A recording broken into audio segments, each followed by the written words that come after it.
दोस्तों, फिर से स्वागत है आपका भगवत गीता के 13वें अध्याय में। इस अध्याय में भगवान श्री कृष्ण मानव शरीर की प्रकृति का वर्णन करते हैं।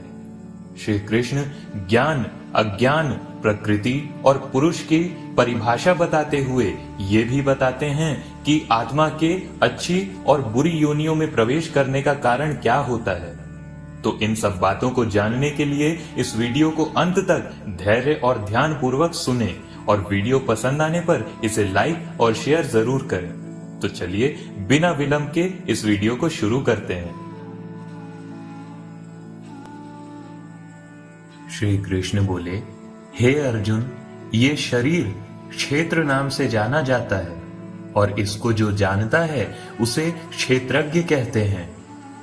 हे अर्जुन, तू सब क्षेत्रों में क्षेत्रज्ञ अर्थात जीवात्मा मुझे ही जान और क्षेत्र क्षेत्रज्ञ को अर्थात विकार सहित प्रकृति का और पुरुष का जो तत्व से जानना है वह ज्ञान है।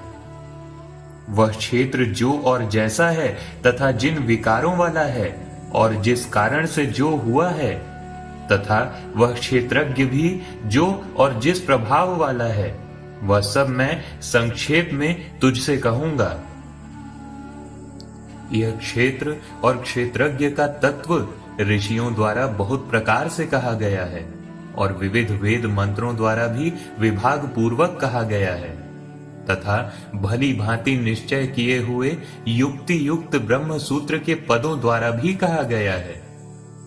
पंच महाभूत, अहंकार, बुद्धि और मूल प्रकृति भी तथा 10 इंद्रियां, एक मन और 5 इंद्रियों के विषय अर्थात शब्द, स्पर्श, रूप, रस और गंध तथा इच्छा, द्वेष, सुख दुख, स्थूल देह का पिंड चेतना और धृति, इस प्रकार विकारों के सहित यह क्षेत्र संक्षेप में कहा गया है। श्रेष्ठता के अभिमान का अभाव, दंभाचरण का अभाव, किसी भी प्राणी को किसी भी प्रकार न सताना, क्षमा भाव, मन वाणी आदि की सरलता, श्रद्धा भक्ति सहित गुरु की सेवा, बाहर भीतर की शुद्धि, अंतःकरण की स्थिरता और मन इंद्रियों सहित शरीर का निग्रह, इस लोक और परलोक के संपूर्ण भोगों में आसक्ति का अभाव और अहंकार का भी अभाव, जन्म, मृत्यु, जरा, रोग आदि में दुख और दोषों का बार बार विचार करना, पुत्र, स्त्री, घर और धन आदि में आसक्ति का अभाव, ममता का ना होना तथा प्रिय और अप्रिय की प्राप्ति में सदा ही चित्त का सम रहना, मुझ परमेश्वर में अनन्य योग के द्वारा अव्यभिचारिणी भक्ति तथा एकांत और शुद्ध देश में रहने का स्वभाव और विषयासक्त मनुष्यों के समुदाय में प्रेम का न होना, अध्यात्म ज्ञान में नित्य स्थिति और तत्व ज्ञान के अर्थ रूप परमात्मा को ही देखना, ये सब ज्ञान है और जो इससे विपरीत है वही अज्ञान है। जो जानने योग्य है तथा जिसको जानकर मनुष्य परम आनंद को प्राप्त होता है उसको मैं तुझसे भली भांति कहूंगा। वह अनादि वाला परब्रह्म न सत ही कहा जाता है न असत ही। वह सब ओर हाथ पैर वाला, सब ओर नेत्र, सिर और मुख वाला तथा सब ओर कान वाला है, क्योंकि वह संसार में सबको व्याप्त करके स्थित है। वह संपूर्ण इंद्रियों के विषय को जानने वाला है, परंतु वास्तव में सब इंद्रियों से रहित है तथा आसक्ति रहित होने पर भी सबका धारण पोषण करने वाला और निर्गुण होने पर भी गुणों को भोगने वाला है। वह चराचर सब भूतों के बाहर भीतर परिपूर्ण है और चर अचर भी वही है। वह सूक्ष्म होने से अविज्ञेय है तथा अति समीप में और अति दूर में भी स्थित वही है। वह परमात्मा विभाग रहित एक रूप से आकाश के जैसा परिपूर्ण होने पर भी चराचर संपूर्ण भूतों में विभक्त सा प्रतीत होता है, तथा वह जानने योग्य परमात्मा विष्णु रूप से भूतों को धारण पोषण करने वाला, रुद्र रूप से संहार करने वाला तथा ब्रह्मा रूप से सबको उत्पन्न करने वाला है। वह पर ब्रह्म ज्योतियों का भी ज्योति एवं माया से अत्यंत परे कहा जाता है। वह परमात्मा बोध स्वरूप जानने के योग्य एवं तत्व ज्ञान से प्राप्त करने योग्य है और सबके हृदय में विशेष रूप से स्थित है। इस प्रकार क्षेत्र तथा ज्ञान और जानने योग्य परमात्मा का स्वरूप संक्षेप से मेरे द्वारा कहा गया है। मेरा भक्त इसको तत्व से जानकर मेरे ही स्वरूप को प्राप्त होता है। प्रकृति और पुरुष इन दोनों को ही तू अनादि जान और राग द्वेष आदि विकारों को तथा त्रिगुणात्मक संपूर्ण पदार्थों को भी प्रकृति से ही उत्पन्न जान।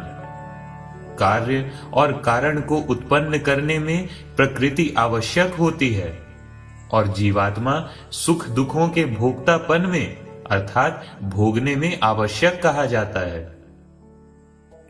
प्रकृति में स्थित पुरुष प्रकृति से उत्पन्न त्रिगुणात्मक पदार्थों को भोगता है और इन गुणों का संग ही इस जीवात्मा के अच्छी बुरी योनियों में जन्म लेने का कारण है।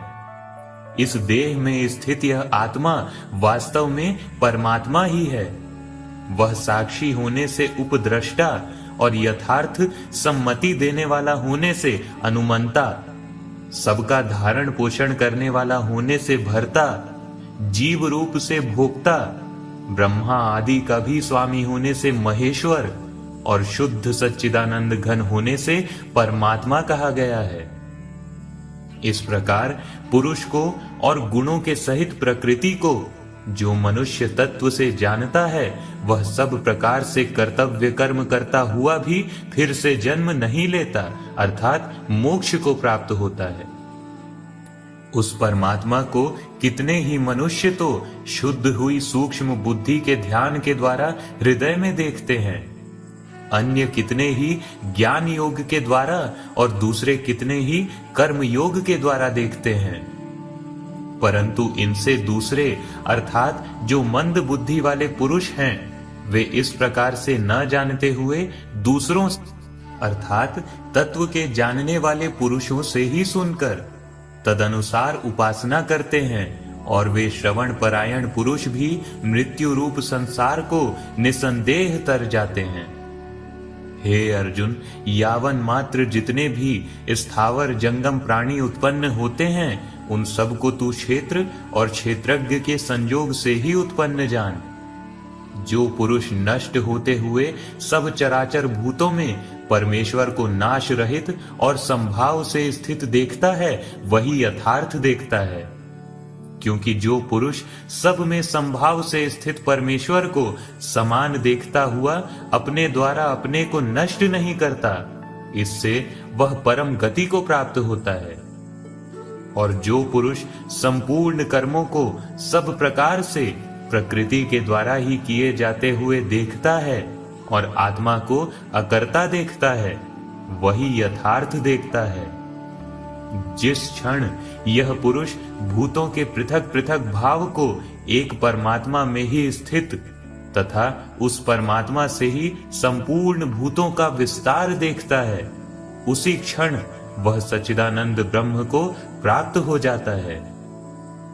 हे अर्जुन, अनादि होने से और निर्गुण होने से यह अविनाशी परमात्मा शरीर में स्थित होने पर भी वास्तव में न तो कुछ करता है और न ही लिप्त होता है। जिस प्रकार सर्वत्र व्याप्त आकाश सूक्ष्म होने के कारण लिप्त नहीं होता, वैसे ही देह में सर्वत्र स्थित आत्मा निर्गुण होने के कारण देह के गुणों से लिप्त नहीं होता। हे अर्जुन, जिस प्रकार एक ही सूर्य इस संपूर्ण ब्रह्मांड को प्रकाशित करता है, उसी प्रकार एक ही आत्मा संपूर्ण क्षेत्र को प्रकाशित करता है। इस प्रकार क्षेत्र और क्षेत्रज्ञ के भेद को तथा कार्य सहित प्रकृति से मुक्त होने को जो पुरुष ज्ञान नेत्रों द्वारा तत्व से जानते हैं, वे महात्मा जन परम ब्रह्म परमात्मा को प्राप्त होते हैं।